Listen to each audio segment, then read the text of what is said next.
Vice President Joe Biden recounted the myth that the rule of thumb was part of a baked-in white man's culture permitting abuse of women with a stick no bigger than his thumb.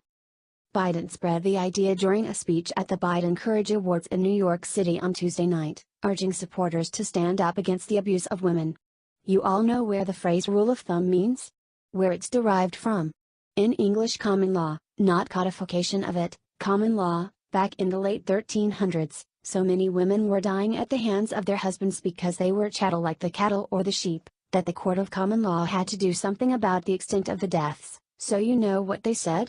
No man has the right to chastise his woman with a rod thicker than the circumference of his thumb. This is English jurisprudential culture. A white man's culture. It's got to change. The idea has been debunked as a myth in modern feminist folk etymology. Author Christina Hoff Sommers debunked the idea as feminist fiction in her book Who Stole Feminism?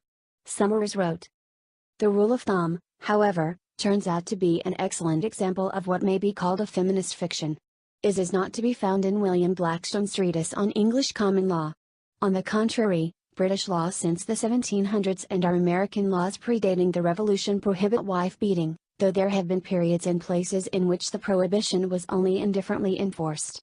That the phrase did not even originate in legal practice could have been ascertained by any fact-checker who took the trouble to look it up in the Oxford English Dictionary, which notes that the term has been used metaphorically for at least 300 years to refer to any method of measurement or technique of estimation derived from experience rather than science." Biden urged supporters to speak out more against sexual predators and harassers in the workplace, to help change the culture. "We need more people on every campus, not just on campuses. We need them in joining the workplace, in the government, everywhere," Biden said. "You have an obligation when you see in the workplace one of your colleagues being assaulted, molested or even just harassed to speak out, to speak up." Biden apologized for getting a little too passionate about the issue, demanding that people change the culture of the country to prevent men from sexually harassing women and men from sexually harassing other men. "It's on all of us, not just heroes," Biden said.